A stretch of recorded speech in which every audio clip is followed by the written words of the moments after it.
نحمده ونستعينه ونستغفره ونعوذ بالله من شرور أنفسنا ومن سيئات أعمالنا من يهده الله فلا مضل له ومن يضلل فلا هادي له وأشهد أن لا إله إلا الله وحده لا شريك له وأشهد أن محمدا عبده ورسوله يا أيها الذين آمنوا اتقوا الله حق تقاته ولا تموتن إلا وأنتم مسلمون يا أيها الناس اتقوا ربكم الذي خلقكم من نفس واحدة وخلق منها زوجها وبث منهما رجالا كثيرا ونساء واتقوا الله الذي تساءلون به والأرحام إن الله كان عليكم رقيبا يا أيها الذين آمنوا اتقوا الله وقولوا قولا سديدا يصلح لكم أعمالكم ويغفر لكم ذنوبكم ومن يطع الله ورسوله فقد فاز فوزا عظيما أما بعد فإن أصدق الحديث كتاب الله وخير الهدي هدي محمد صلى الله عليه وسلم وشر الأمور محدثاتها وكل محدثة بدعة وكل بدعة ضلالة وكل ضلالة في النار.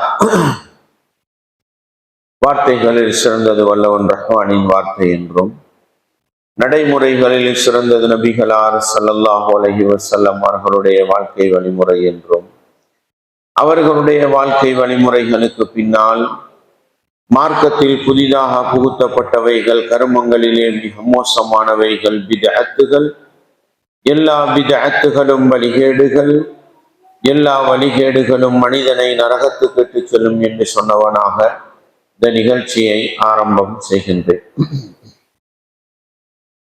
அன்பார்ந்த மாணவர்களே, பெற்றோர்களே, இந்த உலகத்தில் மனிதர்கள் நேர்வழி பெற வேண்டும், இந்த உலகத்தில் நல்லவர்களாக உண்மை முஸ்லிம்களாக வாழ்ந்து உண்மை முஸ்லிம்களாக மரணிக்க வேண்டும் என்ற உயர்ந்த நோக்கத்தில் மனித சமூகத்துக்கு வழிகாட்டியாக அல்லாஹுவினால் இறக்கப்பட்ட வேதம் அல் குர்ஆன் என்ற கடைசி இறை வேதம். இதை நாங்கள் அறிந்து தெரிந்து வைத்திருக்கிறோம். இந்த அல் குர்ஆனை பொறுத்தவரையில் ஒரு முஃமின், ஒரு முஸ்லிம் இந்த அல் குர்ஆனுக்கு செய்ய வேண்டிய பல கடமைகள் இருக்கின்றன. அந்த கடமைகளை சரியாக செய்யாமல் போனால் மறுமை நாளையில மிகப்பெரியதொரு கை சேதம் காத்து கொண்டிருக்கிறது. அல்லாஹ் அல் குர்ஆனிலே சூரத்துல் ஃபுர்கான் ஒன்று இறக்கியிருக்கிறான். சூரத்துல் ஃபுர்கான், அந்த சூராவுக்கு பேரே ஃபுர்கான் தான். அல் குர்ஆனுடைய சிறப்பு தன்மை ஃபுர்கான், சத்தியத்தையும் அசத்தியத்தையும் பிரிக்கக்கூடிய அந்த பேர்ல அல்லாஹ் ஒரு சூறா இறக்கி இருக்கிறான். அந்த சூறால அல்லாஹ் மறுமையில நடக்கக்கூடிய ஒரு நிகழ்வை பத்தி சொல்றான். வக்கால ரசூல், இறை தூதர் எங்கட நபி முஹம்மது ஸல்லல்லாஹு அலைஹி வஸல்லம் அவங்க சொல்லுவாங்களாம், யா ரப், என்னுடைய ரப்பே, இன்ன கௌமி, நிச்சயமாக என்னுடைய கூட்டம், இத்தகதுல் குர்ஆன மஹ்ஜூரா, அல் குர்ஆனை புறக்கணித்து விட்டார்கள், அல் குர்ஆனை ஒதுக்கி விட்டார்கள், அல் குர்ஆனை உதாசீனம் செய்து விட்டார்கள் என்று உலகத்துல அல் குர்ஆனை கணக்கெடுக்காமல் வாழ்ந்தவர்கள், அல் குர்ஆனை புறக்கணித்து வாழ்ந்தவர்கள் மறுமை நாளையில நபி அவர்களால இவர்கள்தான் அவர்கள் என்று சொல்லப்படுவார்கள். இந்த வசனத்துக்கு விளக்கம் சொன்ன நபி தோழர்கள் சொன்னாங்க, இது காஃபிர்களை குறிக்கின்ற வசனமாக இருந்தாலும் அல் குர்ஆனோடு தொடர்பில்லாமல் வாழ்ந்த முஸ்லிம்களையும் இது குறிக்கும் என்றார்கள். அல் குர்ஆனை பொறுத்த வகையில அதனை அரபு சமூகம் என்றால் சாதாரணமாக ஓதிட்டு போயிடலாம். இல்லாத வரைக்கும் அந்த ஓதுற முறை ஒன்று இருக்குது, அதை படிக்கணும். ஓத படிச்ச நாங்க அல் குர்ஆன ஓதணும். ஓதுற நாங்க அந்த வசனங்கள் என்ன சொல்லுதுன்றத படிக்கணும். படிக்கிற நாங்க அந்த குர்ஆன் எங்கட வாழ்க்கைக்கு என்ன அட்வைஸ் பண்ணுது, என்ன புத்திமதி சொல்லுது, சிந்திக்கணும், ஆய்வு செய்யணும், எங்கட வாழ்க்கையில நடைமுறைப்படுத்தணும், அடுத்தவங்களுக்கு இதை எத்தி வைக்கணும். இதெல்லாம் செய்தால்தான் அல் குர்ஆனுக்கு செய்த கடமையை புரிந்த நல்ல மனிதர்கள் ஆகலாம். பெரும்பாலும் நாங்க ஒரு ஹதீஸ் படிச்சு வச்சிருப்போம் குர்ஆனை பத்தி. என்ன ஹதீஸ்? خيركم من تعلم القرآن وعلمه. உங்களில் சிறந்தவர் தானும் அல் குர்ஆனை கற்று பிறருக்கும் கற்றுக் கொடுப்பவன். இதெல்லாம் வந்துடும். உங்களில் சிறந்தவர் யார் என்ற பேச்ச பார்த்து நீங்க எல்லாரும் என்னைய நல்ல மனிதர்னு சொல்லுவீங்க. உங்களை பார்த்து ஊர்ல 10 பேர் நல்ல பெண்மணி நல்லவன்னு சொல்லுவாங்க. மனுஷன் மனுஷனுக்கு சொல்றதா இது? இல்ல. அல் குர்ஆனோட தொடர்புள்ள மனிதர்களாக இருந்தால் அல்லாஹ்விடத்தில் சிறந்தவர்களாக மாறலாம்.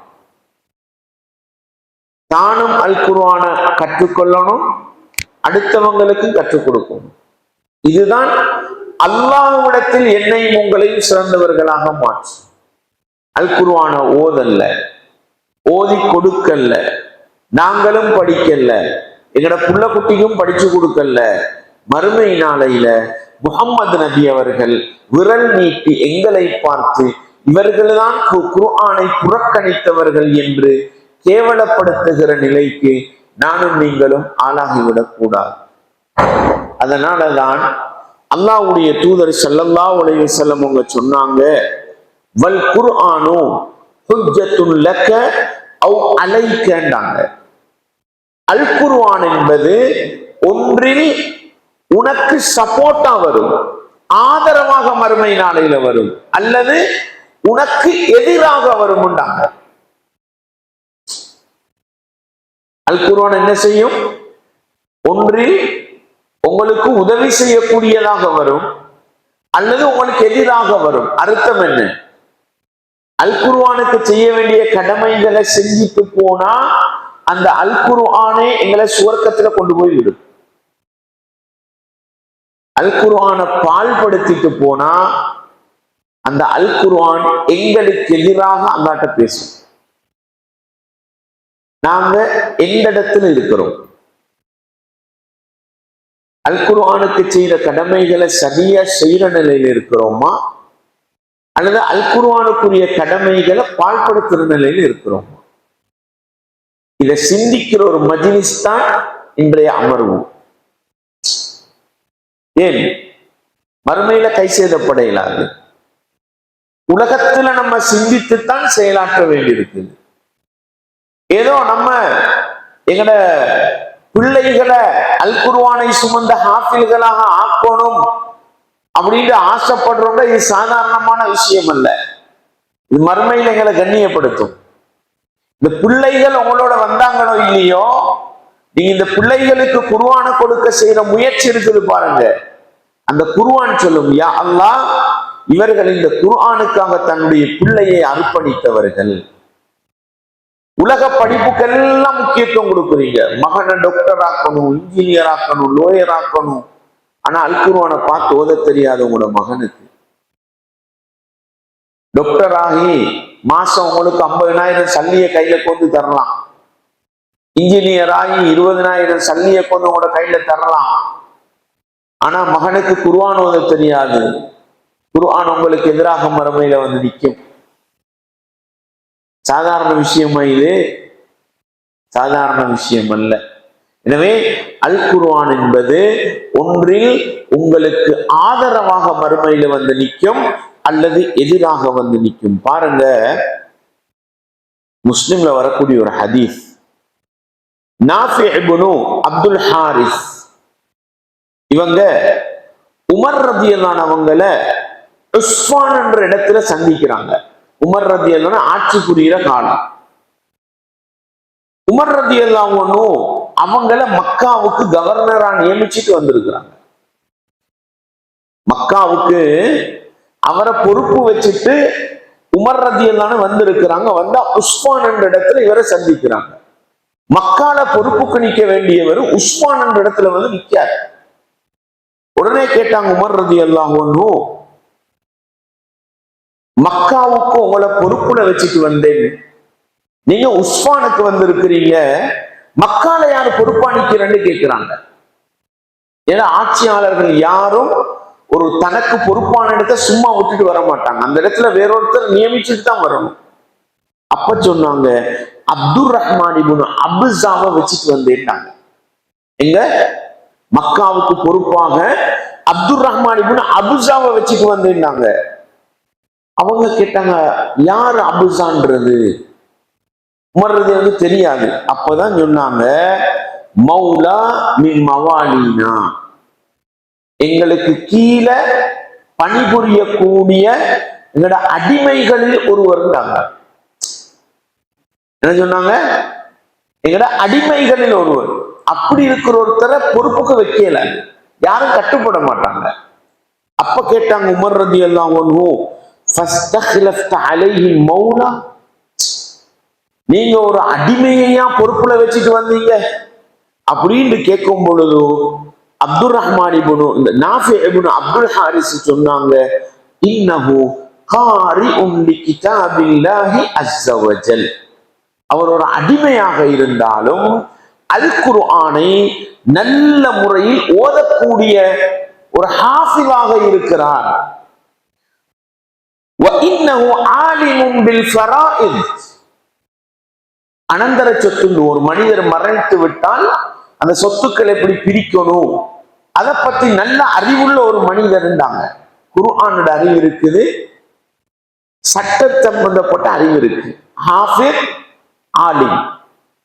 உமர் ரலியல்லாஹு அப்பொழுது சொன்னாங்க அம்மா இன்ன நபியக்கும் கது கால, நிச்சயமாக உங்களோட நபி சொன்னதை நான் கேட்டிருக்கிறேன். என்ன சொன்னாங்க தெரியுமா? இன்னல்லாஹ யர்ஃபஉ பிஹாதல் கிதாபி அக்வாமன் வ யதஉ பிஹி ஆஃபரின், அல்லாஹ் இந்த அல் குர்ஆனை கொண்டு சில மனிதர்களை கண்ணியப்படுத்துவான், சில மனிதர்களை கேவலப்படுத்துவான். அல்லாஹு அக்பர். அல் குர்ஆன் என்ன செய்யும்? இந்த உலகத்தில் சில மனிதர்களை கண்ணியப்படுத்தும், உயர் இடத்துல வைக்கும். இன்னும் சில மனிதர்களை கேவலப்படுத்தி விடுவாங்க. அர்த்தம் என்ன பாருங்க? அடிமை, ஆட்சிக்கு வர தகுதி இல்லாதவர், ஆனா ஆட்சிக்கு நிறுத்தினாங்க. இதனால அல் குர்ஆன் இருக்குது, அறிவு இருக்குது. குர்ஆன் ஒரு மனிதனை உயர்த்துகிறது. சில பேர் என்னதான் படிச்சு பட்டதாரியா இருந்தாலும் சமூகம் அவரை கணக்கெடுக்காது. நாளைக்கு இவங்க அல் குர்ஆனை சுமந்து ஹாஃபில்களாக வந்து உங்களுக்கு முன்னால் ஊர் மக்களுக்கு தொழுவிக்கின்ற பொழுது இது இன்னாருடைய மகன் என்று சொல்லப்பட்டால் அவருக்கு மட்டுமல்ல உயர்வு, அவருக்கு மட்டுமல்ல கண்ணியம், அந்த குடும்பத்துக்கே மதிப்பாக இருக்கும். வேறொரு ஊருக்கு போவாரு, நல்லா ஓதுறாரு, குர்ஆன் நல்லா பாடம் தொழுவிக்கிறார், அந்த ஊர் மக்கள் கேட்பாங்க இவர் இந்த ஊர் பையனா, மாஷா அல்லாஹ் நல்லா உருவாக்கி இருக்கிறாங்க, ஊருக்கே பெருமையா இருக்கும். அல் குர்ஆன் அப்படித்தான். என்னத்தை ஓத தெரியாட்டியும் நமக்கு முன்னால் ஒருத்தர் குர்ஆனை ஓதுறாருண்டா அவரை பார்த்து சந்தோஷப்படுவோம். ரசூலுல்லாஹ் காலத்துல ஆண்கள் பெண்கள் எல்லாம் பள்ளிக்கு வருவாங்க. மதீனாவுக்கு தூரத்துல ஒரு கிராமம் இருந்தது, இஸ்லாத்துக்கு வந்த ஒரு கிராமம். அந்த கிராமத்துல மக்கள் ஒரு மஸ்ஜிதை கட்டினாங்க. தொழுவிக்கிறதுக்கு இமாம வைக்கணும், யாரை வைக்கிறதுன்னு மஷூர் ஆலோசனை பண்ணும் பொழுது ரசூலுல்லாஹ் சொல்லி அனுப்பினாங்க, யார் அல் குர்ஆனை அழகாக ஓதுவாரோ, யார் அல் குர்ஆனில் அதிகம் மனனம் செய்திருப்பாரோ அவர் தான் தொழுவிக்கொண்டு வாங்க பாக்குறாங்க. யாருமே குர்ஆன்ல அதிகம் பாடமாக்கி இல்ல. 7 வயது சிறுவன் அவர் நிறைய குர்ஆனை பாடமாக்கி வச்சிருக்கிறார். அவர் சொல்லுவாரு, நான் எப்படி பாடமாக்கினேன்டா, நம்மளை கடந்து மதீனாவுக்கு போயிட்டு வருவாங்க. மதீனாவுல போய் ரசூலுல்லாஹ் குர்ஆன் வசனங்களை படிச்சு கொடுப்பாங்க பாருங்க. திரும்பி வாரவங்கள்ட்ட கேட்பேன், அல்லாஹ் இடத்துல உங்களுக்கு என்ன படிச்சு தந்தாங்க? குர்ஆன் வசனத்தை ஓதி காட்டுவாங்க. அதை நான் பாடமாக்கிக்கிறது. இப்படியே பாடமாக்கி 7 வயது சிறுவன் அவர் தான் அந்த ஊர்ல அதிகமா குர்ஆனை பாடமாக்கிக்க. வயசு வித்தியாசம் பார்க்கல, எல்லா மூத்தவங்களும் சேர்ந்து 7 வயது பையனை தொழுகைக்கு வச்சாங்க. ஏழை, டிரெஸ் வசதி, ஆடை வசதி இல்ல, கீழே கட்டுற வேட்டி இருக்குது பாருங்க, இதை தோல்ல கட்டிக்கிட்டு தொழுவிப்பாங்க. தோல்ல கட்டி அன்றைக்கு சஹாபாக்கள் அப்படிதான் தொழுவாங்க. பெண்களும் தொழுகைக்கு வருவாங்க. சுஜூதுக்கு போனா பின்பகுதி எல்லாம் விளங்கும். நீங்க ஹதீஸ்ல பார்க்கலாங்க. இந்த 7 வயது சிறுவன் தொழுவிக்கிறாரு, அவர் மறைக்க வேண்டிய பகுதியெல்லாம் பின்னுக்கு விளங்குது. தொழுக முடிஞ்சு பெண்மணிகள் சொல்றாங்க, அந்த தொழுவிக்கிற இமாமோட பித்தத்தை மறையுங்களேன்றாங்க. அவர் ஒரு ஏழை, வசதி இல்லாதவர், ஆனா அல் குர்ஆன் அவர்கிட்ட இருந்துச்சு. உடனே அந்த ஊர் மக்கள் எல்லாம் சேர்ந்து என்ன பண்றாங்க, அவர் தொழுகைக்கு ஊக்குறதுக்கு ஒரு ட்ரெஸ் வாங்கி கொடுத்தாங்க.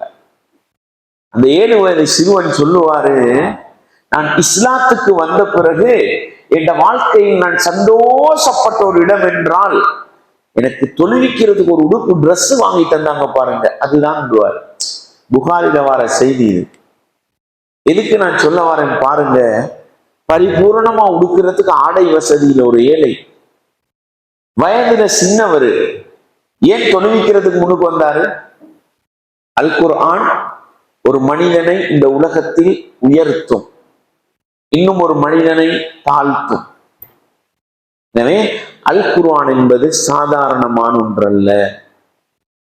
எங்கட பிள்ளைகளை நாங்க அல் குர்ஆனை சுமந்த ஹாஃபிலாக மாற்றணும், அல் குர்ஆனை ஓதக்கூடிய பிள்ளையாக மாற்ற வேண்டும் அப்படின்னு நம்ம நினைக்கிறது சாதாரண விடயம் அல்ல. அது உலகத்திலும் கண்ணியத்தை பெற்றுத்தரும், மறுமையிலும் உயர்ந்த அந்தஸ்துகளை பெற்றுத்தரும் என்பதை நானும் நீங்களும் உள்ளத்திலே ஆழமாக நிறுத்தி கொண்டுதான் எங்கட பிள்ளைகளை நாங்க டாக்டர் ஆக்கலாம், இன்ஜினியர் ஆக்கலாம், லோயர் ஆக்கலாம், ஆசிரியர் ஆக்கலாம், எந்த பட்டதாரி ஆக்குங்க. பிளஸ் அவர் ஒரு ஹாஃபிலா இருந்தா, டாக்டர் ஹாஃபில், இன்ஜினியர் ஹாஃபில். மாஷா அல்லாஹ், எங்க ஊர்ல இன்ஜினியர் தொழுவிக்கிறார். ரமலான் மாசத்துல 30 ஜுஸுவை மோதி தொழுவிக்கிறார். அல்லாஹு அக்பர். எங்கட ஊர்ல இன்ஜினியர் கொத்துமா வெள்ளிக்கிழமை மிம்பர்ல ஏறி பயான் பண்றார். அல் குர்ஆனை சுமந்த ஹாஃபிலா இருக்கிறார். எவ்வளவு பெரிய பாக்கியம். அல் குர்ஆனை முதலாவது கொடுங்க, அதுல கவனம் செலுத்துங்க. அதுக்கு பின்னால உலகத்தில் உள்ள பட்டமெல்லாம் கொடுங்க. அல் குர்ஆனின் மூலம் அவர் அல்லாஹ்விடத்தில் சிறந்தவராகலாம். அல்லாஹ்வுக்காக நீங்க குர்ஆனுக்காக ஒரு பிள்ளையை கொடுக்கின்ற பொழுது அதை சுமந்து வளர்க்கின்ற பெற்றோர்கள் நீங்க அல்லாஹ்விடத்தில் நல்லவர்களாக மாறலாம். மறுமை நாளையில அல்லாஹ் கொடுக்கிற கண்ணியம் அல் குர்ஆனை கொண்டுதான் இருக்கிறது. அல்லாஹ்வுடைய தூதர் சொன்னாங்க, மஸலுல்லதி யக்ரஉல் குர்ஆன வஹுவ ஹாஃபிதுல் லஹு. ஹாஃபிதுன்னா உங்களுக்கு தெரியும், ஹாஃபில் குர்ஆனை முழுவதுமாக மனனம் செய்து வைத்திருப்பவர். ஒருவர் அல் குர்ஆனை ஓதுகிறார், அதை முழுவதுமாக மனனம் செய்தவராக இருக்கிறார் என்றா அவர் மறுமையில் எப்படி கண்ணியப்படுத்தப்படுவார் தெரியுமா? மஅஸ்ஸஃபரத்தில் கிராமில் பரரா. நீங்க சூரத்து அபஸ ஓதி இருக்கிறீங்களா?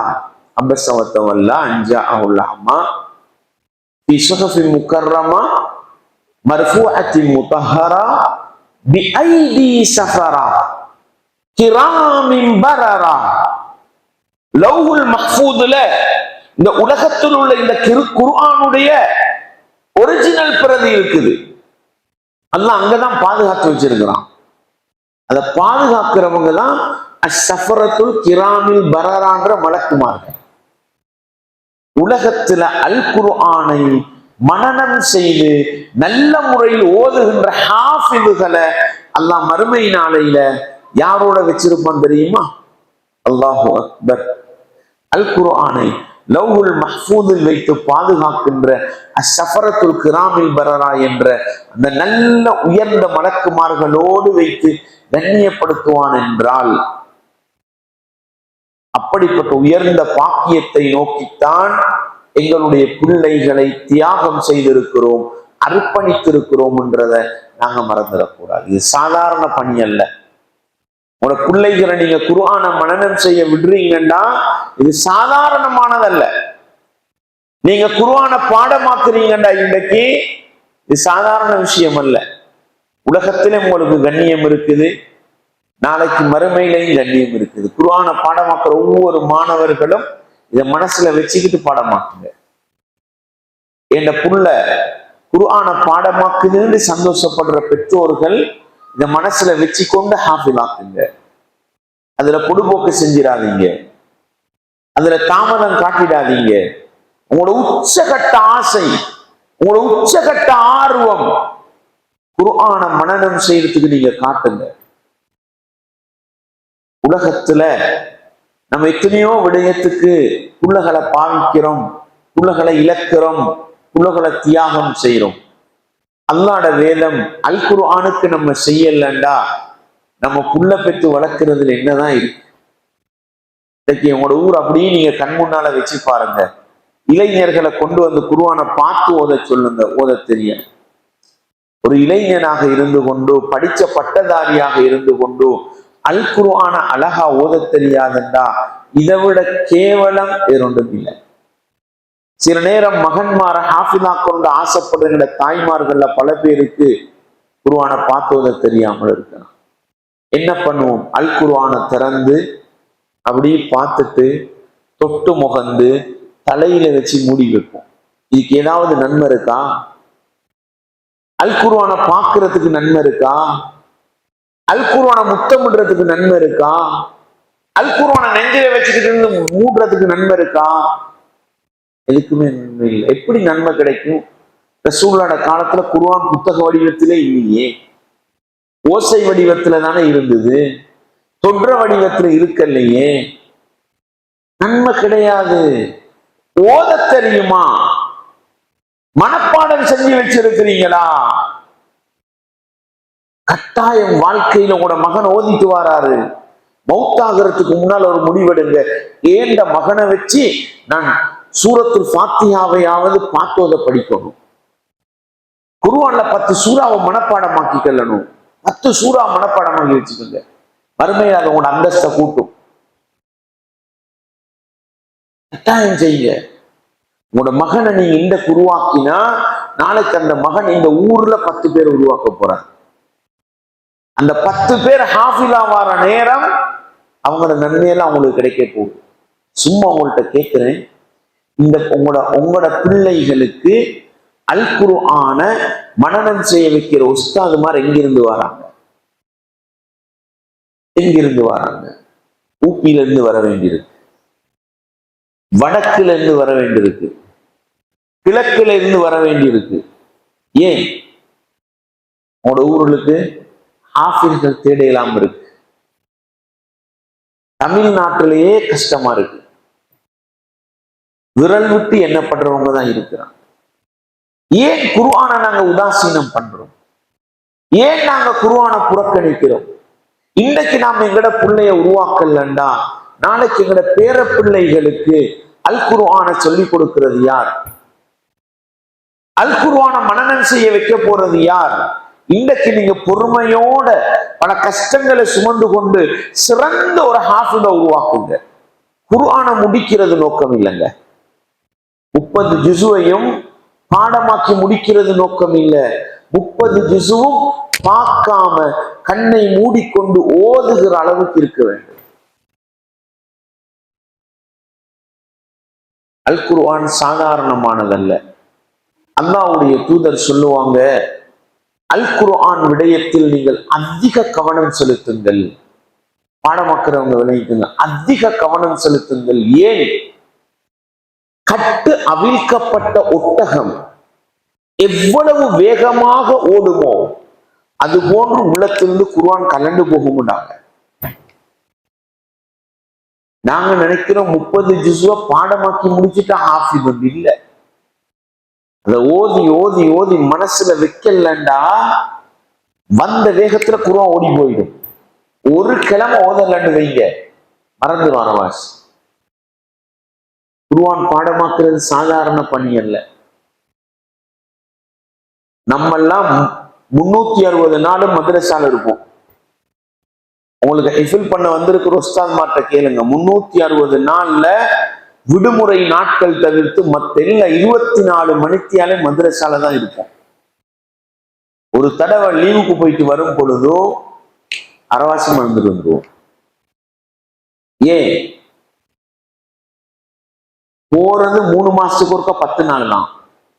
10 நாள் வீட்டுக்கு போனா அங்க பயணம் இங்க பயணம், அரவாசி தூக்கம் விளையாட்டு எல்லாம் முடிச்சிட்டு 10 நாளைக்கு வரும் பொழுது பாடமாக்கின 10 ஜுஸ் 5 ஜுஸ் மறந்துருக்கும். இது யாருக்கு?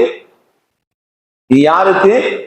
24 அவரும் மதரசாவுக்கு இருந்து தொடர்ந்து 3 மாசம் குர்ஆனையே ஓதி ஓதி ஓதி எந்த ஸ்கூல் பாடமும் போட மாட்டாங்க.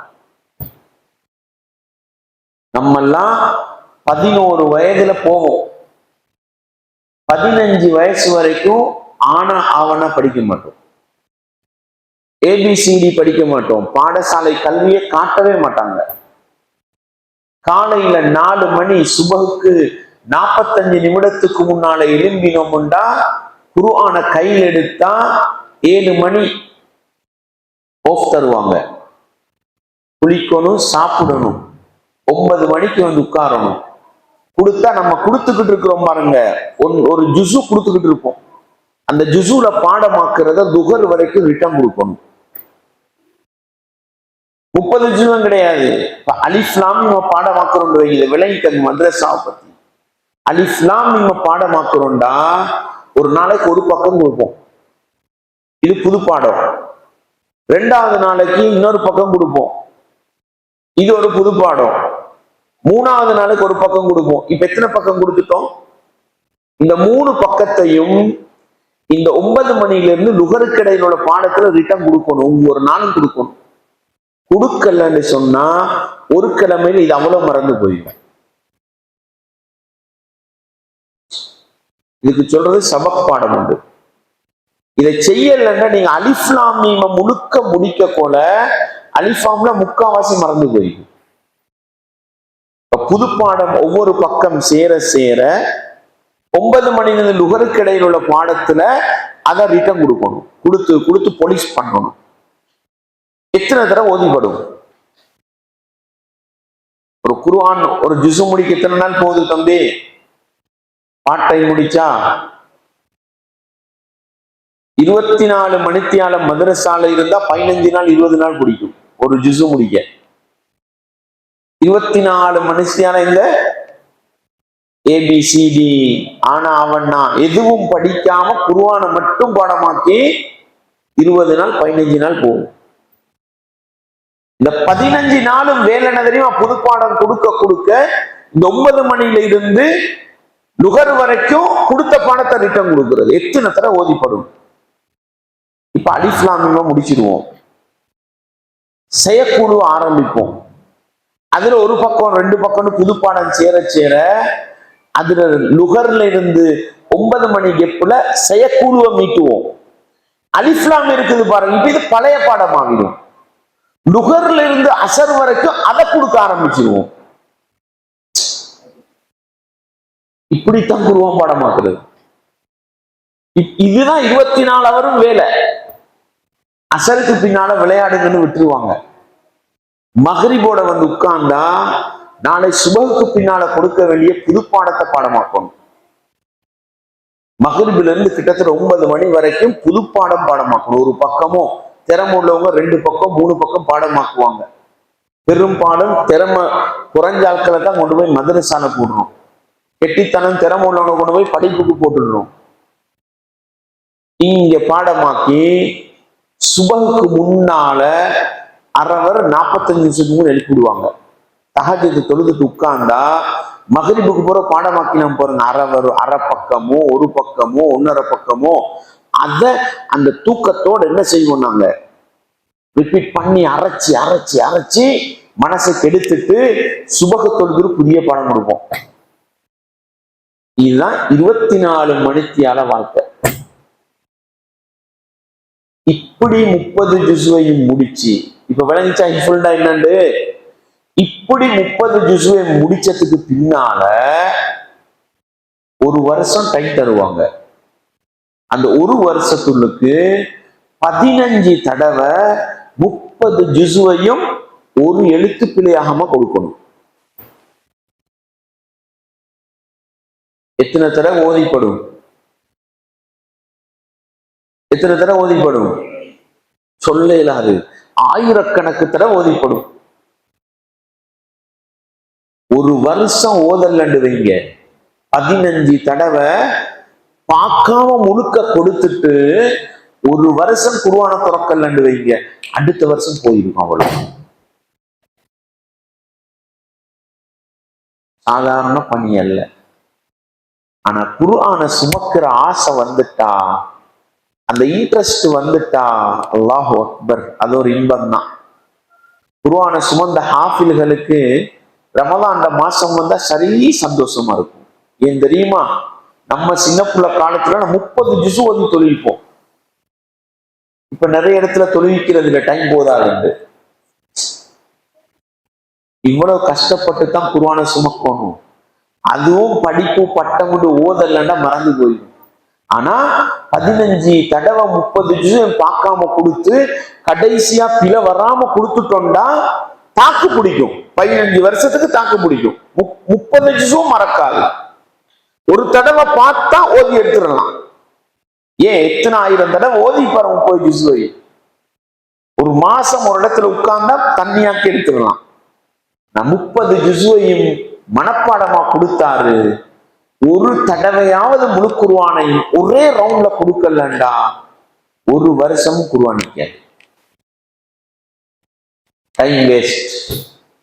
உங்களோட மகன் ஹிஃபில் பண்ணினது வேஸ்ட். உங்களுக்கு என்ன குர்ஆன் தொடர்போ அவருக்கு அந்த தொடர்பு தான். இதுதான் உண்மை. இது நாங்க சொல்றது 24 அவரும் மதரசாவுக்கு இருந்து ஹிஃபில் பண்றது. எந்த உலக கல்வியும் தலையில விழாம ஹிஃபில் பண்றது. ஆனா இன்றைக்கு நாங்க என்ன தெரியுமா நினைக்கிறோம்? இதை லேசா அடையலாம்னு நினைக்கிறோம். இதைத்தான் விளங்கணும். இதைத்தான் விளங்கணும். இதை லேசா அடையலாம்னு நினைக்கிறோம். எத்தனை மணிக்கு அனுப்புறோம்? எத்தனை மணிக்கு அனுப்புறோம்? 5 மணி 6 மணி. சில பிள்ளைகள் வந்துட்டு ரிட்டர்ன் விட்டுது. சுமக்கலாமா குர்ஆனை? உங்களோட பிள்ளைகளுக்கு நீங்க ஒத்துழைப்பு கொடுக்கலண்டா அவங்களால சுமக்கல, அவங்கள குறை சொல்லல. ஏன்? அவங்களுக்கு இதுல பொறுமதி தெரியாது. நீங்க உங்களோட வீட்டு சூழலை சரிப்படுத்தும் வரையில உங்களோட வீட்டுள்ளுக்கு ஒரு ஹாஃபிதை உருவாக்கினார். அதுக்கு பின்னால 9 மணிக்கு ரிட்டர்ன் வீட்டுக்கு வராங்களா நமக்கு தெரியாது. நாட்டு கலாச்சாரம் 9 மணிக்கு வந்து எங்க போறாங்க? ஸ்கூலுக்கு போறாங்க. ஸ்கூல் போறீங்க தானே? ஆமா, போயிறாங்க. அங்க போய் என்ன பண்றாங்க? இன்னும் உள்ள பாடங்களை எல்லாம் சுமக்குறாங்க. அத சுமக்க சுமக்க சுமக்க தூக்கத்தில் குடித்ததெல்லாம் வத்தி போகும். வத்தி போகும். அதுக்கு பிறகு வந்து மகரிபுக்கு பிறகு திருப்பி அனுப்புவீங்க. எத்தனை மணிக்கு?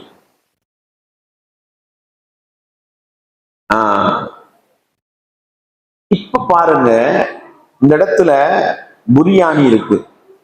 பிரியாணிடுவாங்க தானே, பிரியாணி. இந்த இடத்துல இடியாப்பம் இருக்கு. உங்களோட மகனுக்கு நீங்க வந்து அவர் சொல்ற எனக்கு இடியாப்பம் தான் ஆசைன்றாரு. நீங்க பிரியாணியே என்ன செய்றீங்க? நல்லா ஓர் நிறைய தின்ன கொடுத்துட்டு இப்ப நீ கொஞ்சம் இடியாப்பத்தை தின்னுன்னா அவரால் தின்னலாமா? முடியாது. நீங்க என்ன பண்றீங்க? உங்களோட பிள்ளைக்கு பாடசாலை கல்வியா 100% சரியா கொடுத்துட்டு இத கொஞ்சம் தொட்டுக்கன்றீங்க. பாடசாலை கல்வி சும்மா வருமுங்க. பாடசாலை கல்வி சும்மா வரும். நான் கேட்கிறேன், பாடசாலையில படிச்சு உங்களோட பிள்ளைகள் ஆங்கிலம் பேசுவாங்களா? அவங்களா வளர்ந்து அவங்களா படிச்சு பேசுவாங்களா? அவங்களா தான் படிச்சு பேசுறாங்க. அவங்க இந்த பாடசாலையில என்னமோ எல்கேஜி என்னமோ படிச்சு கொடுக்குறாங்க. அவர் பட்டதாரி ஆகின பிறகு அவர் படிச்சது எதுக்காவது சம்பந்தப்படுதா? கொப்பி புஸ்தகம் கிழிச்சு வீசுறீங்க, தேவைப்படுதே இல்லை. அப்படித்தானே? நீங்க வாழ்க்கையில என்னென்னமோ படிச்சிருப்பீங்க, சில நேரம் BA MA கூட இருக்கும். உங்களோட வாழ்க்கைக்கு எதுக்காவது அது சம்பந்தப்படுதா? அல் குர்ஆன் இப்பொழுதும் எங்களுடைய வீட்டின் உயர்ந்த இடத்தில் கண்ணியமாக மதிப்பாக இருக்க வேண்டும். ஒவ்வொரு நாளும் எங்களோட நாவால வரணும், உள்ளத்தால பேசணும், வாழ்க்கையில நடைமுறை. இந்த குர்ஆன் தூசி படிஞ்சு போயிருக்கு. கொஞ்சம் நிதானமா யோசிச்சு பாருங்க. நாங்க புள்ளகளை உலகத்தில் மிகச்சிறந்தவனாக ஆக்க வேண்டும், மறுமையில் மிக உயர்ந்த இடத்தில் கொண்டு போய் நிறுத்த வேண்டும், படைத்தவன் ரப்புக்கு விருப்பமான புள்ளையா மாற்றணும் நினைக்கிறோம். ஆனா நம்ம கொடுக்கிற முயற்சி, நான் 24 மணித்தியாலம் மதரசாவுக்கு இருந்து சுமக்க முடியாதத நீங்க இப்படி கொடுத்து சுமக்கலாம்னு நினைக்கிறீங்களா? முடியாது தாய்மார்கள். அப்படி முயற்சி பண்றத அவங்கள படிக்கவே வச்சிருங்க. இருக்கிற நேரம் கவனம் செலுத்துங்க, கவனம் செலுத்துங்க. நம்மளோட ஒரு 3 வருஷத்துக்கு முன்னால யாரும் இருப்பீங்களோ, நீங்க வந்துட்டு போயிருப்பேன் அந்த நேரம் மதரசாக்கு. நம்மளோட தொழுவிச்சார் ஒரு பையன், காரைக்கால்ல 30 ஜுஸு ஓதினாரு. அல்ஹம்துலில்லாஹ், ஒரு பிழை இல்லை. சின்ன புள்ள காலத்துல இருந்து அவரு உமராபாத் மதரசாங்க, உமரிடுவாங்க. உங்களோட மனசுல உஸ்தாத்மாரா இருந்திருக்கலாம் உமரிகள். 30 ஜுஸும் கரைச்சி குடிச்ச மாதிரி, சும்மா இல்ல, 24 அவர் மதரசாவும். அப்படி நீங்க உருவாக்கணும்னு சொன்னா, நீங்க சுபஹ்க்கு எத்தனை மணிக்கு வர சொல்றாங்க? இன்னைக்கு பாங்கு போகுது 4:50. 4:50க்கு நீங்க புள்ளைய அனுப்பணும்டா 4:50 நீங்க டாக்கெட் பண்ணி வேலை இல்லை. எத்தனை மணியை டாக்கெட் பண்ணணும்? கொஞ்சம் சட்டம் போடி சொல்லுங்க. 4:30. ஷோ காட்ட இல்லாதீங்க, நடிக்க இல்லாது. இரவையில 9:30க்கு புள்ளைய தூங்க போடணும். இங்க நீங்க 5 மணிக்கு அனுப்பணும்டா, உங்களோட புள்ளைய நீங்க எங்க அனுப்பணும்? 9:30க்கு படுக்க வைங்க. மதரசாக்களோட ரூல்ஸ் என்ன தெரியுமா? ஹிஃபுல் பண்றவங்களை 9:30க்கு படுக்க வைக்கணும். 4 மணிக்கு எழும்பணும் அவங்க. இவங்க வீட்டுக்கு வராங்க, தாய்மார்கள் நீங்க அவங்களுக்கு ஒத்துழைப்பு கொடுக்கல. நீங்க சினிமாவை பார்க்கறது, நீங்க டிராமாவை பார்க்கறது, நீங்க நினைச்ச நேரம் பிள்ளைக்கு சாப்பாடு கொடுக்கிறது, நீங்க நினைச்ச நேரம் பிள்ளைய தூங்க வைக்கிறது. 11:30 12 மணிக்கு தூங்கினா சுபஹுக்கு என்னது நடக்கும்? அல்ஹம்துலில்லாஹ், அர் ரஹ்மான், இப்படிதான் இருப்பாங்க. ஏறுமா, பாடம் ஓடுமா? பொதுவாத்தான் பேசுவோம் நாங்க, ஒருத்தரை விழிக்கலாது. எல்லாருக்கும் தான் சொல்றோம், ஒருத்தரை விழிக்கலாது. பொதுபோக்கு அதிகம்.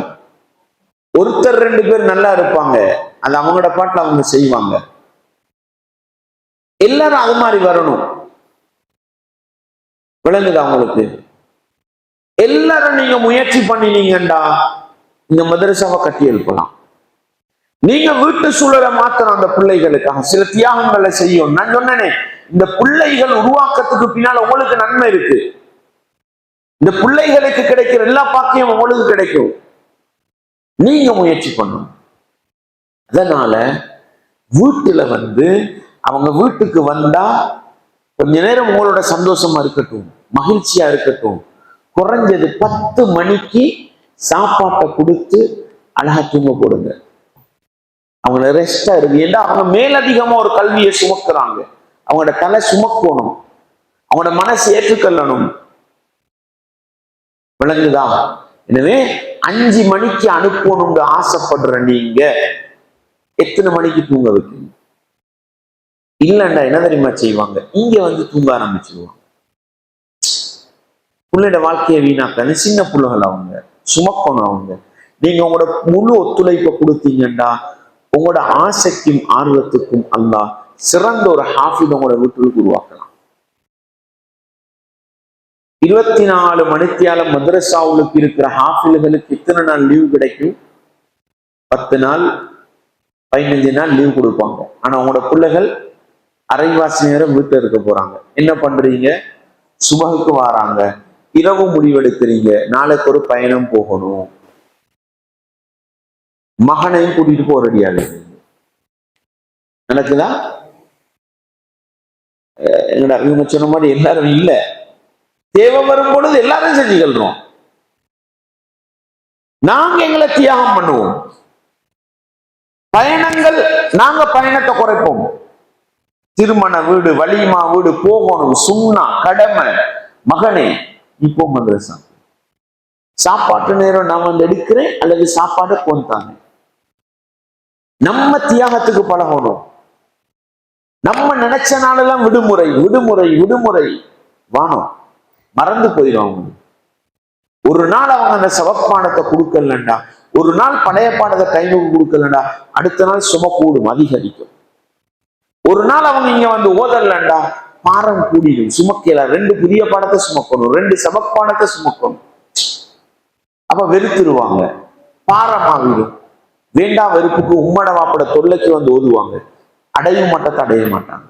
நீங்க லேசிப்படுத்தி கொடுக்கணும். எனவே புள்ளைய உங்களோட வீட்டுல ஒரு செடிவலுக்கு பழக்குங்க. அப்பதான் நேரத்துக்கு என்ன செய்யலாம்? அனுப்பலாம். லீவ் விடுமுறை எடுக்கிறத முடிஞ்ச அளவு தவிருங்க. பூரண ஒத்துழைப்பு கொடுங்க. ஏண்ட மகனோட நான் இருப்பேன், மகனை நீ முடிக்கணும். லீவ் தருவாங்க. சனி ஞாயிறு லீவா? சனி ஞாயிறு லீவா?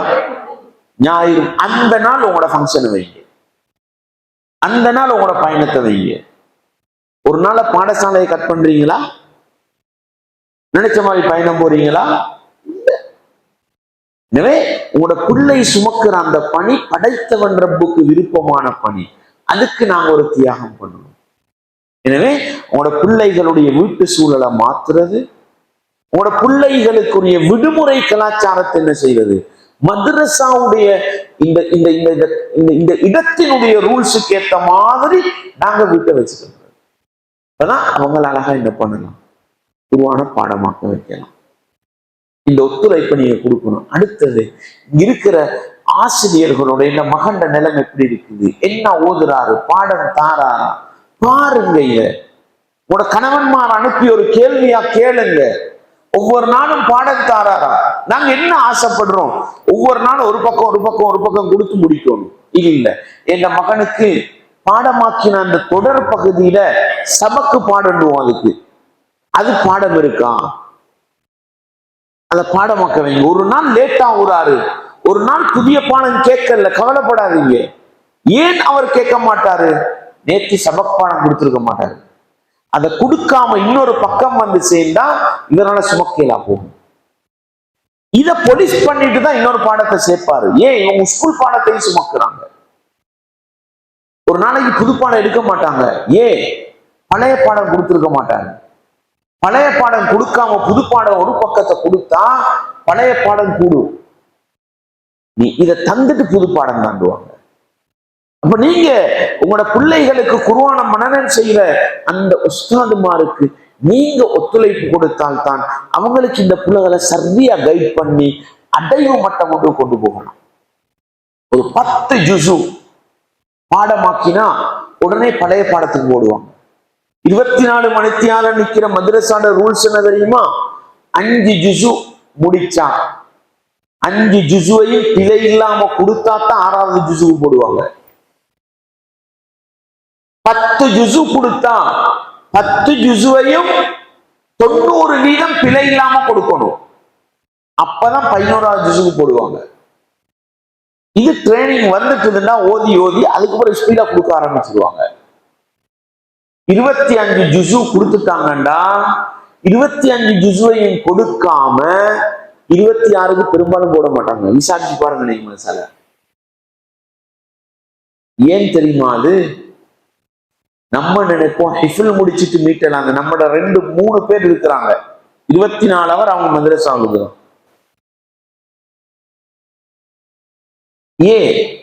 நம்ம நினைப்போம் 30 ஜுசுவை முடிச்சுட்டா மீட்டுவாருன்னு. 30 ஜுசுவை முடிச்சதுக்கு பிறகு சனதை வாங்கிட்டு ஓடிடுவார். அடுத்த வருஷம் மறந்து போயிடும். 25 ஜுசுவை முடிச்ச போற முழுக்க மீட்ட வச்சுட்டோம்டா அடுத்த 5 ஜுசுக்கு போற அவருக்கு மீட்டுறது லேசாகிடும். சனது பிரச்சனையா இருக்காது. விளங்குதா உங்களுக்கு? நம்ம என்ன முடிக்கணும் முடிக்கணும் முடிக்கணும் இல்ல.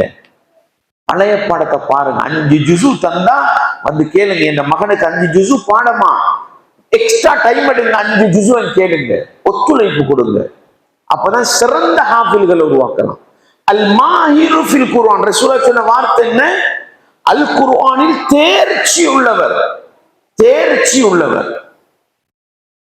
எனவே சும்மா ஓதுறதல்ல, முட்டி முட்டி மோதி மோதி ஓதுறதல்ல, துறந்துட்டா மல மல மல மல மலன்னு போகணும் ஒரு ஜுசு. அந்த அளவுக்கு தேர்ச்சி வரணும்டா நீங்க உஸ்தாத்மாரோட ஆலோசனை பண்ணுங்க. உங்களோட கணவன்மார் அனுப்பி பேசுங்க. எப்படி இவங்களை 5 ஜுசு திடீர்னு அவங்களுக்கு ஓதையிலா போச்சுன்னு வைங்க, நீ கவலைப்பட தேவையில்ல. 5 ஜுசு ஹாஃபிலா இருப்பார் அவர். 10 ஜுசு பாடமாக்கினாரு, அதுக்கப்புறம் அவரால் மதரசாக்கு வரையிலா போச்சு. நீங்க 10 ஜுசு ஹாஃபிலா இருப்பார் அவர். கவலைப்பட தேவையில்ல. அல் குர்ஆன்ல 10 ஜுசு என்ற மகன் உள்ளத்துல இருக்கு. அது போதுமா இல்லையா உங்களை தொழுவிக்கிறதுக்கு? ஆனா 30 ஜுசுவா பாடமாக்குறது சிறப்பு. நீங்க இந்த 5 ஜுசுவா சுமந்து கொண்டு போறது, திடீர்னு ஏதோ ஒரு சூழ்நிலை உங்களோட மகனால தொடர இயலாம போனாலும் அல்ஹம்துலில்லாஹ், என் மகனுக்கு அம்மையில இருந்து தபாரக்கல்லதி கதுசமியல்லா காலஃபமா ஆமீன் 5 ஜுசு பாடம் மகனை ஓது. நோம்பு மாசம் வருது, மகனை ஓது, நான் கேட்டுக்கொண்டிருக்கிறேன். 10 ஜுசு அலிஃப் லாம் மீம் சயகூலு தில்க ருசுல் லன் தனாலு வல் மக்ஸாத். ரசூலுல்லாஹ் என்ன செய்வாங்க? இப்னு மஸ்ஊத், உபை இப்னு கஅப் போன்ற சஹாபாக்களை அழைச்சி குர்ஆனை ஓதுங்கண்டுவாங்க. சஹாபாக்கள் கேட்பாங்க, அல்லாஹ்வின் தூதரே, உங்களுக்கு குர்ஆன் இறங்குது, நாங்க உங்களுக்கு ஓதி காட்டுறதா? எனக்குத்தான் குர்ஆன் இறங்குது, அடுத்தவங்க ஓதுறதை கேட்க ஆசையா இருக்குதுன்னுவாங்க. ஓதிட்டு திரும்பி பார்ப்பாங்க, ரசூல் அழுதுகிட்டு இருப்பாங்க குர்ஆனை சிந்திச்சு. என் மகன் ஓதுறார், ஆனந்த கண்ணீர் வடிக்கலுமா இல்லதான்? நோம்பு மாசம் வருது, மகனே நீ தொழுவி மகனே, நான் என்ற புள்ளகள் எல்லாரும் பின்னு உட்கார்ந்து தொழுகிறோம். 5 ஜுசு பாடம் முழு ரமலான் திருப்பி திருப்பி 5 ஜுசு ஓதட்டும். எனவே நீங்க அவசரப்படாதீங்க. 5 ஜுசு முடிச்சா அந்த 5 ஜுசுவையும் தண்ணி மாதிரி பாடமாக்க வைங்க. திடீர்னு ஏதோ ஒரு நோயோ படிப்போ ஏதோ அவரால் சுமக்க இல்லாம போனா 5 ஜுசு பாடமாக்கின ஹாஃபிஸ் உங்களோட வீட்டுல இருக்கிறார். 10 ஜுசு பாடமாக்கின ஹாஃபிஸ் உங்களோட வீட்டுல இருக்கிறார். திறமை கூடினா 30 ஜுசு இந்த பாட்டை மதரசால 30 ஜுசு சுமந்த ஹாஃபிஸ் ஒத்துழைப்பு கொடுங்க. உஸ்தாத்மாரோட ஆலோசனை பண்ணுங்க. முடிஞ்ச அளவு பாடமாக்கின பகுதி மனப்பாடத்துல இருக்குதான்றதுல என்ன செய்யுங்க, கவனம் செலுத்து. இப்படி செஞ்சீங்கன்னு சொன்னா நிச்சயமாக என்ன செய்யலாம், உங்களோட வீட்டுக்கு ஒரு சிறந்த ஹாஃபிஸை உருவாக்கலாம். பாருங்க, 1 மாசம் 2 மாசம் 3 மாசம் பாருங்க. இந்த சிஸ்டத்துல உங்களோட மகனை துறை காண முடியாது என்றால், கரை சேர்க்க முடியாது என்றால், அல்லாஹ்வுக்காக ஒரு ஆம்பளை பிள்ளையாவது ஒரு 24 மணித்தியால மதரசால போட்டு சிறந்த ஒரு ஹாஃபிலா ஆக்கி ஊருக்கு எடுங்க. உங்களோட ஊருக்கு அவர் பெரிய சொத்தா இருப்பார். இந்த மதரசாவை எதிர்காலத்துல ஊர்ல இருந்து கொண்டு சுமக்கக்கூடிய ஒரு ஹாஃபிலா இருப்பார். ஒரு ஹாஃபிலால தான் ஒரு ஹாஃபிலை உருவாக்கணும். ஒரு ஆலிமால முடியாது. ஹிஃபில் பண்றதுக்கு தனி ரூல்ஸ் ரெகுலேஷன் இருக்கு. அதெல்லாம் பேணினாதான் சிறந்த ஹாஃபிலை உருவாக்கலாம். எனவே 24 மணித்தேரம் எனக்கு 2 ஆம்பளை புள்ள இருக்கு, எனக்கு 3 ஆம்பளை புள்ள இருக்கு, அல்ல எனக்கு 4 ஆம்பளை புள்ளையை தந்திருக்கிறான். 2 பேர் ஒருத்தரை ஒரு 24 மணித்தியால மதரசால போட்டு என்ன தியாகம் பண்ணியாவது சிறந்த ஒரு ஹாஃபிலா எடுக்கலும்டா அல்ஹம்துலில்லாஹ். பெரிய சொத்து. ஆனா கவலை இருக்கும், மனசுடைஞ்சி போகும். சாதாரணம் அல்ல. ஒரு பிள்ளைய கொண்டு போய் மதரசால போட்டு வீட்டுல இருக்கிற சாதாரணம் அல்ல. ஆனா அல்லாஹ்வுக்காக செஞ்சால் கிடைக்கும். அனஸ் ரலியல்லாஹு வரலாறு படிச்சிருப்பீங்க. அவங்களோட தாயார் ரசூலுல்லாஹ் மதீனாக்கு வந்தாங்கன்னு கேள்விப்படுது. 10 வயசு மகன் அனஸ் ரலியல்லாஹு கையால பிடிச்சுக்கிட்டு ஓடி வந்தாங்க அல்லாஹ்வோட தூதர்கிட்ட. அல்லாஹ்வின் தூதரே, இதோ இருக்கிறாரே இந்த மகன் அனஸ், உங்களுக்கு வேலைக்காரனா வச்சுக்கோங்க. அனஸ் ரலியல்லாஹு சொல்லுவாங்க, 10 வருஷம் நான் நபி அவங்களுக்கு வேலைக்காரனா இருந்தேன். 10 வருஷம். ரசூலுல்லாஹ் மதீனாக்கு வந்தது எப்போ வந்தாங்க? ரபியுல் அவ்வல் 12 மதீனாவுக்கு நுழைஞ்சது. அங்கிருந்து சரியா 10 வருஷத்தை முடிச்சு 11வது வருஷம் ரபியுல் அவ்வல் 12ல மௌத்தா போனாங்க ரசூலுல்லாஹ். 10 வருஷம் பரிபூரணம். அனஸ் சொல்லுவாங்க, நான் அல்லாஹ்வுடைய தூதருக்கு 10 வருஷம் வேலைக்காரனா இருந்து. அந்த தாயார் என்ன விரும்பினாங்க? ஏன் மகன் எனக்கு வேலை பண்ணாட்டி பரவாயில்ல, அல்லாஹ்வுடைய தூதருக்கு வேலைக்காரனா இருக்கட்டும். எனவே எனக்கெல்லாம் ஆம்பளை புள்ளைகளை தந்திருக்கிறான். ஒரு பிள்ளையாவது அல் குர்ஆனை கரைத்து குடித்த ஹாஃபிலாக்க வேண்டும். அவர் இந்த ஊருக்கு வந்து பல ஹாஃபில்களை உருவாக்குகிற பணியில் ஈடுபட வேண்டும். செய்யுங்க, முயற்சி பண்ணுங்க. இந்த இடத்துல உங்களுக்கு பாட்டையில உருவாக்கலும் உஸ்தாத்மாரோட நல்ல மஷூரா பண்ணுங்க.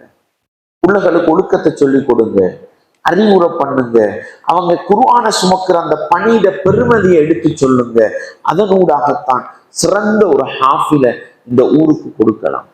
அடுத்து உங்களோட குடும்பத்தில் இருப்பாங்க இன்னும் பெண்கள், ஆம்பளை பிள்ளைகள் இருப்பாங்க. அவங்களோட போய் பேசுங்க. குர்ஆனை பாடமாக்குறதுல பெருமதியை எடுத்து சொல்லுங்க, அதுல சிறப்பை எடுத்து சொல்லுங்க. இன்னும் 2 ஹாஃபில உருவாக்குறதுக்கு முயற்சி பண்ணுங்க குடும்பத்துல. உலகத்துல நாங்க எதிர்க்கப்படுறோம். எதனால எதிர்க்கப்படுறோம்? எதனால எதிர்க்கப்படுறோம்? இந்த உலகத்துல யூதர்கள் இருக்கிறாங்க. அவங்களுக்கு இறக்கப்பட்ட வேதம் என்ன? தௌராத். அடையாளம் இல்லாம அழிச்சாங்க. இறக்கப்பட்ட மொழியே உலகத்துல இல்ல. இன்ஜீல் அழிச்சாங்க, இறக்கப்பட்ட மொழியே இல்ல. தௌராத் அழிச்சாங்க, இறக்கப்பட்ட மொழியே இல்லை. அல் குர்ஆன் இறங்கின நாள்ல இருந்து ட்ரை பண்றாங்க. அல் குர்ஆன் அழிக்கிறதுக்கு ஒரு எழுத்தையும் மாற்ற முடியல. இந்த பொறாமைதான், இந்த பொறாமைதான் இன்று வரைக்கும் உலகத்துல எங்கிற முஸ்லிம்களை நிம்மதியா வாழ விட்டுறல. ஏன்? அந்த கையில உள்ளதை எவ்வளவோ அழிக்க ட்ரை பண்ணினோம். இதெல்லாம் பத்த வைக்கட்டும், இதெல்லாம் பத்த வைக்கட்டும். அல் குர்ஆனை மலமலன்னு எழுதி முடிக்கிற ஹாஃபில்கள் உள்ளத்துல சுமந்தவங்க இருக்கிறாங்க உலகத்துல. இதுதான் அல் குர்ஆனுக்குள்ள சிறப்பு தன்மை. அப்படிப்பட்ட பாக்கியம் உள்ள ஒரு புள்ளையா எந்த புள்ளை இருக்கப்படாதா? ஆசைப்படுங்க, ஆசைப்படுங்க. அல் குர்ஆனை முழுவதுமாக சுமந்த ஒரு புள்ளையா இந்த புள்ள வரணும். அதற்கான உங்களாலான முழு ஒத்துழைப்பு, முழு முயற்சிய இந்த புள்ளைகளுக்கு கொடுங்க. இந்த புள்ளைகளை குறை சொல்ல இயலாது. அவங்க பலதையும் சுமக்கிற நிலையில இருக்கிறாங்க. நீங்க தான் ஒத்துழைப்பு கொடுக்கணும். இந்த மதரசாவுக்கு ஒத்துழைப்பு கொடுங்க, இந்த உஸ்தாத்மாருக்கு ஒத்துழைப்பு கொடுங்க. எதுக்கு? இந்த உலகத்தில் மிகச்சிறந்த ஒரு ஹாஃபிதை உருவாக்குவதற்கு. இந்த பணியை சரியா செஞ்சா இன்ஷா அல்லாஹ் நாங்கள் வெற்றி அடையலாம்ன்றதுதான் உணர வேண்டிய பாடம். இந்த குர்ஆன சுமக்கிற நேரம் விளங்க வேண்டிய முக்கியமான ஒரு பகுதி, எப்பொழுதும் இவர் குர்ஆன முடிச்சிட்டாரு அப்படின்ற பேர் கேட்க ரெடி ஆவாங்க. குர்ஆன முடிச்சிட்டாருன்னு பேர் கேட்க ரெடி ஆகுது. நம்ம நிறைய பேர் சந்தோஷப்படுற அதுக்கு தான் இல்ல. என் மகனுக்கு 30 ஜுஸும் பாடம்னு சந்தோஷப்படுற இடத்துக்கு வாங்க. இந்த சந்தோஷம் தான் மறுமையில வெற்றியை கொண்டு வரும். ரெண்டாவது, எல்லாருக்கும் ஆசை என்ன தெரியுமா? எங்கட மகன் ஒரு மேடையில குர்ஆன் ஓதணும், ராகமா ஓதணும், குர்ஆன பாடமாக்கட்டும், அதுக்கு பிறகு ஓதட்டும். நாங்க என்ன தெரியுமா ஆசைப்படுறோம்? மேடையில ஏறி குர்ஆன் ஓதிட்டா என்ன மகன் ஹாஃபில் இல்ல. மறுமையில முதலாவது நரகம் போற யார் தெரியுமா? மறுமையில முதலாவது நரகம் போற யார் தெரியுமா? 3 பேரை ரசூலுல்லாஹ் சொன்னாங்க. அதுல 2வது ரசூலுல்லாஹ் சொன்னது, மறுமையில ஒரு மனிதன் அல்லாஹ் கொண்டு வருவான். அந்த மனிதன் முழு குர்ஆனையும் உள்ளத்தில் சுமந்தவனாக இருப்பான். அவனுக்கு பேரு காரி. அறிவை சுமந்து அடுத்தவர்களுக்கு அறிவை கொடுக்கிற ஆலிமாக இருப்பான். சும்மா இல்ல, அந்த மனிதனை கொண்டு வந்தல்லாம் அவனுக்கு செஞ்ச நிஹ்மத்தை எல்லாம் எடுத்து காட்டிட்டு, உனக்கு அறிவை தந்தேனே, குர்ஆனை சுமக்கிற பாக்கியத்தை தந்தேனே, குர்ஆனை அழகா ஓதுற குரல் வளமையை தந்தேனே, நீ என்ன செஞ்சாய் கேட்கிற நேரம் அவன் சொல்லுவான், யா அல்லாஹ், உன்னோட குர்ஆனை நான் ஓதினேன், அடுத்தவங்களுக்கு ஓதியும் கொடுத்தேன், பொய் இல்ல.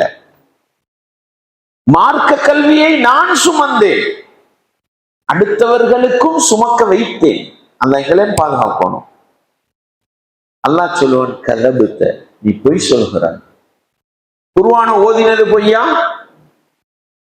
ஓதி கொடுத்தது பொய்யா? இல்ல. அறிவை சுமந்தது பொய்யா? அடுத்தவங்களுக்கு கற்றுக் கொடுத்தது பொய்யா? எல்லாம் செஞ்சா பொய் இல்ல. ஆனா அல்லாஹ் சொல்றான் பொய்.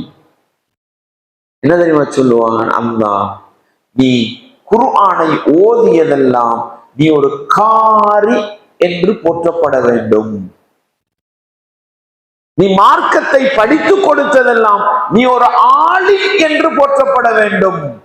இந்த 2 பட்டமும் உலகத்துல கிடைச்சிட்டு, இந்த 2 பட்டமும் உலகத்துல கிடைச்சிட்டு, முகம் குப்பரை இழுத்து கொண்டு போய் நரகத்தில் வீசப்படும் என்றார்கள். அல்லாஹ் குர்ஆனை சுமந்த ஹாஃபில்கள், ஆலிம்கள் எல்லாரையும் பாதுகாப்பான். உம்மா பாப்பமார் கை தட்டுற எதுக்கு? ஏண்ட மகன் அழகா ஓதி முதலாவது பரிசோட வந்தார். குர்ஆனை ஓதுறதை வச்சு ஆனந்த கண்ணீர் வடிப்போம், சந்தோஷப்படுவோம். ஆனா எங்கட பிள்ளைகளோட உள்ளத்துல எதை விதைக்க கூடாது. 10 பேர் நம்மளுக்கு ஓதி நீ பேர் எடுக்கணும், புகழ் எடுக்கணும், பட்டம் எடுக்கணும், பரிசு வாங்கணும். மனம் அடியோட இல்லாமல் ஆக்குங்க. அந்த சிந்தனையை அடியோட இல்லாமல் ஆக்குங்க. மகன் அவனுடைய திறமையில் ஓதி, நான் அல்லாஹ்வுக்காக குர்ஆன் ஓதினேன், பரிசு கிடைச்சது, சந்தோஷமா எடுத்துக்கோங்க. நோக்கம் அதாக்காதீங்க. நான் சொல்றது விளங்குது தானே? பிள்ளைகளுக்கு அதுல நீ ஓதணும், நல்லா பக்கம் மக்களுடைய புகழணும், மக்களுடைய ஹாஃபில் வரவேற்கணும், தலையில தூக்கி வைக்கணும். அதை கொடுக்காதீங்க. படைத்தவன் ரப்பு அல்லாஹ்விடத்தில் நீ சிறந்த ஒரு ஹாஃபில் ஆகணும். இந்த ஊர்ல மக்கள் குர்ஆனை சந்தோஷமாக கேட்கின்ற அளவுக்கு மன தூய்மையோடு குர்ஆனை ஓதுகிற ஒரு ஹாஃபிலா இருக்கணும். நீ அல்லாஹ்வுக்காக ஓதுற நேரம் 10 பேர் உனக்கு அன்பளிப்பை தரலாம், எடுத்துக்கோ. அல்லாஹ்வுக்காக நீ தொழுவிக்கிற நேரம் உனக்கு அன்பளிப்புகளை தரலாம், எடுத்துக்கோ. அதை நோக்கமா வைக்காதே. இதை நீங்க கொடுத்து இந்த புள்ளைகளை உருவாக்கி பாருங்க. விளங்குதா? காட்சி, கவர்ச்சி, ஷோ அது இருந்தா அவங்க எதுக்கு தெரியுமா ரெடி ஆகுவாங்க? ஒரு சூறாவை பாடமாக்கி வச்சு கொண்டு 10 பெட்டை பிடிச்சிக்கிட்டு ஊருடகம்லாம் ஓதி திரிவாங்க. குருவான சுமக்க ரெடி ஆக மாட்டாங்க. ஏன் புகழ் கிடைக்கும், ஓதுறா ஓதுறா, யாருமே கூப்பிட்டீங்க வா மகனே நீ நல்லா ஓதுறாய் மகனே, எத்தனை ஜூஸ் பாடம் கொஞ்சம் ஓதி காட்டுன்னு யாரும் கேட்க மாட்டாங்க.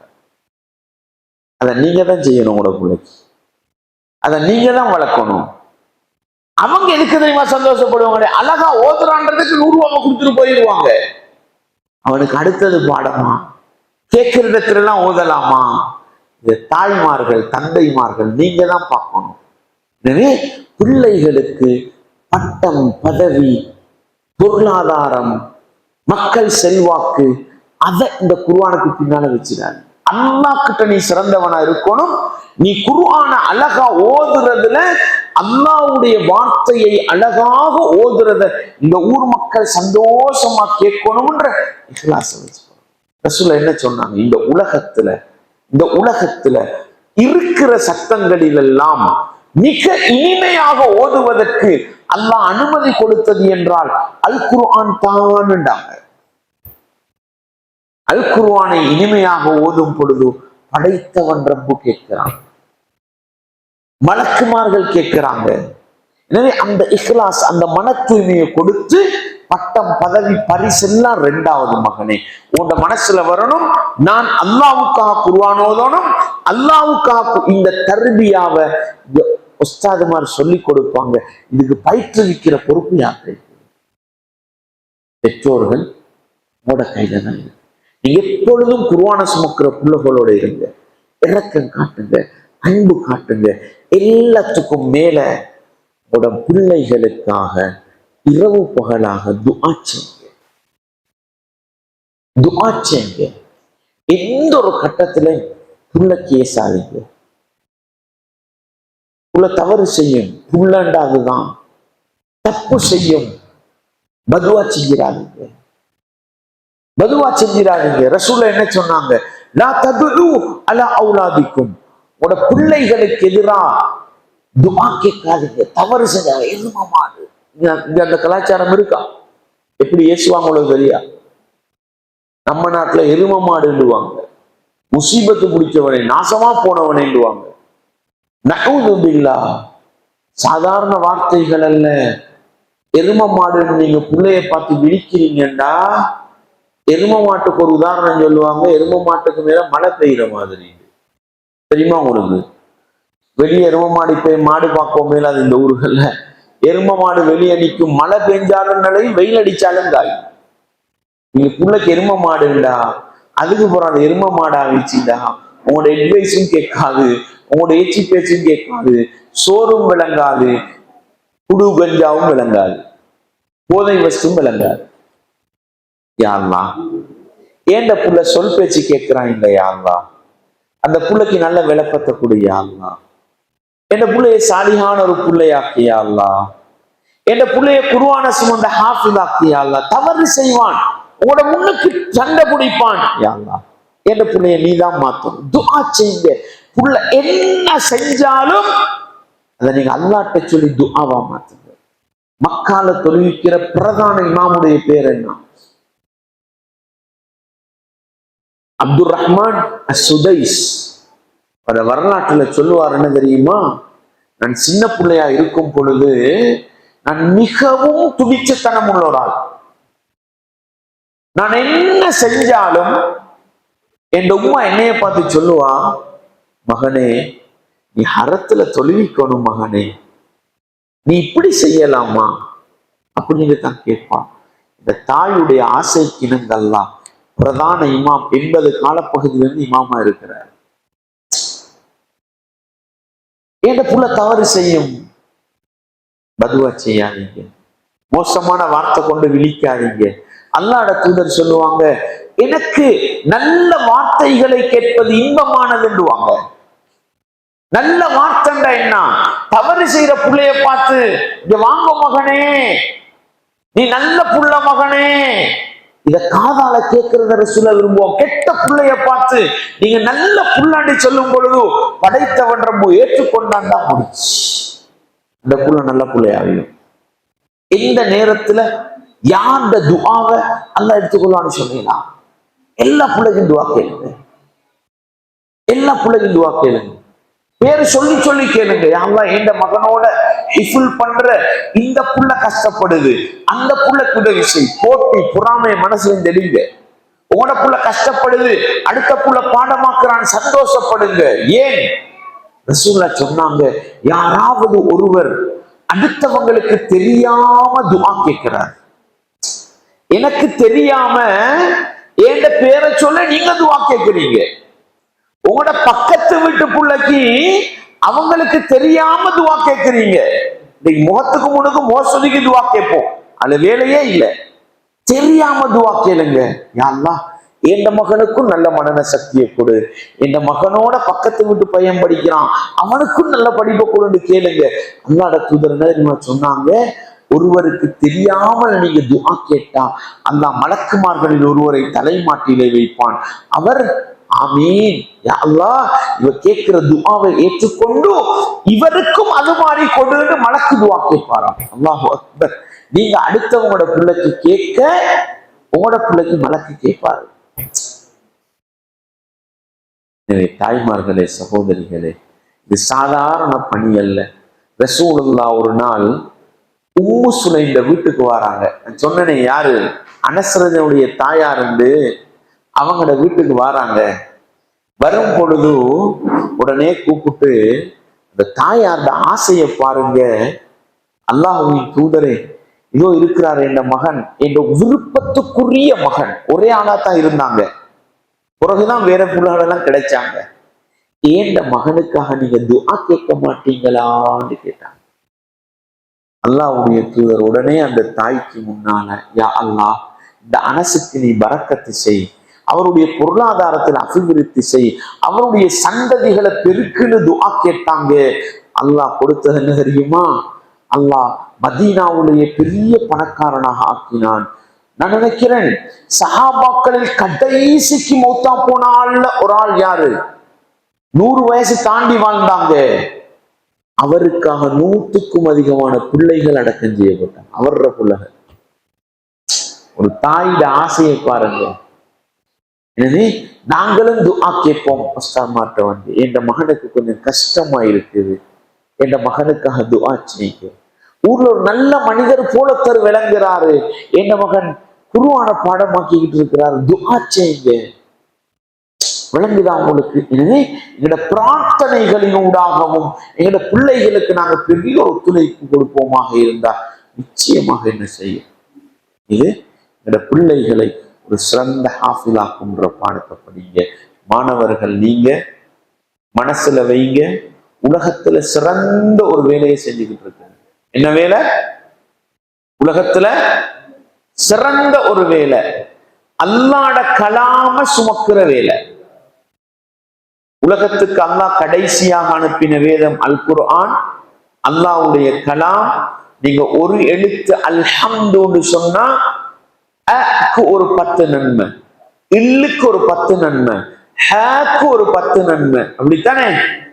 நீங்க சுமக்கிற பணி சாதாரண பணி அல்ல. எனவே என் வாழ்க்கையில நான் அல் குர்ஆன சுமக்கிற சிறந்த ஒரு ஹாஃபிலா மாறணும்னு ஆசைப்படுறேன்.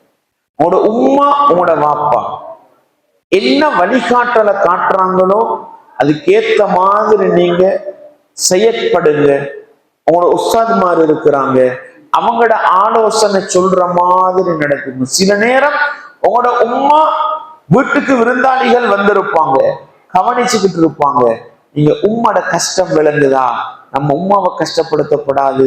நான் அல்லாஹ்ட வேதம் அல் குர்ஆனை சுமக்கிற புள்ள, நான் 10 மணிக்கு படுத்தாத்தான் நாளைக்கு சுவகுல போய் ஒரு பக்கமும் அரை பக்கமும். இதை நீங்க மனசுல வைங்க, நீங்க மனசுல வைங்க. தாயை போட்டு கஷ்டப்படுத்தாதீங்க, தந்தையை போட்டு கஷ்டப்படுத்தாதீங்க. அடே சுபகு உம்மா 11 மணிக்கு தூங்கி இருப்பான், 12 மணிக்கு வந்தவங்களை எல்லாம் கவனிச்சுட்டு வேலை வெட்டியெல்லாம் முடிச்சுட்டு படுத்திருப்பா. நான் என்ன பண்ணணும்?